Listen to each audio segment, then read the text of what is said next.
আমার নাম হচ্ছে মোহাম্মদ বেলাল হোসেন। আমার হোম ডিস্ট্রিক্ট হচ্ছে সিরাজগঞ্জ, কুল্লাপাড়া। আমার ইনস্টিটিউট হচ্ছে ঢাকা কলেজ। ঢাকা কলেজ থেকে প্রথমে ম্যাম জিজ্ঞেস করলো হচ্ছে অ্যারোমেটিক যৌগ চেনো কিনা। বললাম জি। বললো যে অ্যারোমেটিক শব্দের অর্থটা কি? তো বললাম হচ্ছে সুগন্ধিযুক্ত যৌগ। এরপরে হচ্ছে ম্যাম জিজ্ঞেস করলো যে অ্যারোমেটিক যৌগ নাম বলে। তো বললাম।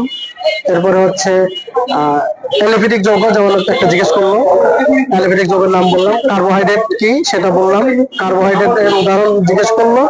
এবং হচ্ছে ওএইচ মূলক অর্থাৎ অ্যালকোহলের কোন মূলক আছে সেটা জিজ্ঞেস করলো। তো একইভাবে ফেনলেও তো একই মূলক আছে, ওএইচ মূলক। অ্যালকোহলের ওএইচ মূলক আর হচ্ছে ফেনলের ওএইচ মূলকের মধ্যে পার্থক্য কি সেটা জিজ্ঞেস করছে।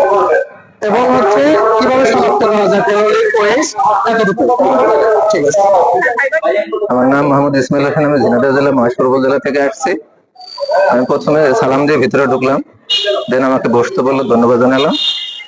তারপর আমাকে বললো আপনি কোথা থেকে ভালো পারবেন, কোন টপিক্স থেকে। তখন আমি ইনঅর্গানিক কেমিস্ট্রির কথা বললাম। বলা বলা ওই জায়গায় আমাকে কোয়ান্টাম সম্পর্কে বললো, পরমাণুর গঠন, ইলেকট্রন বিন্যাস, এই 3-4টা প্রশ্ন। নাম মোহাম্মদ ফয়সাল শেখ, জেলা বাগেরহাট। প্রশ্ন করছে ডেটলের সংকেত জিজ্ঞেস করছে, যেটা আমি পারিনি। আর হচ্ছে প্যারাসিটামলের সংকেত, এটা মাশাআল্লাহ পারছি। তারপরে শঙ্করায়নের নিয়ে একটা প্রশ্ন করছে। এই 3টা প্রশ্নই করছে। আমি দিনাজপুর জেলা থেকে, বীরগঞ্জ উপজেলা থেকে আসছি।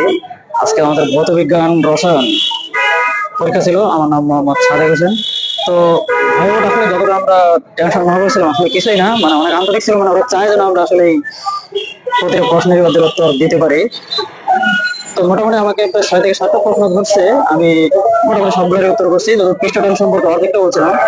তো আমাকে পানি, সালফুরিক অ্যাসিড, তারপর ইথানিক অ্যাসিডের সংখ্যা দেখতে বলছিল। এবং শেষ প্রশ্নটা করছিল যে ইথানিক অ্যাসিড থেকে মিথেন তৈরি করতে পারবো কিনা। আমি বললাম পারবো। যখন লিখতেছিলাম তখন পরে ম্যাডাম জিজ্ঞেস করছিল, তো তার মানে ফির অন্য পাশে স্যারকে দেখা দিবে আর কিছু প্রশ্ন বলবে কিনা।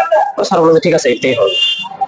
পরে এটাই পর্যন্তই চলে আসলাম। তবে ভাই খুবই আমাদের সাথে আন্তরিক ছিল। আমার নাম মোসাম্মদ লাইলা পারভিন, পাবনা জেলাতে থাকি। আমাকে ধরেছে অম্লক্ষারের লুইস মতবাদ, আর ধরেছে হাইড্রোজেন বন্ধন কাকে বলে, আর লবণ কাকে বলে, এইটুকু।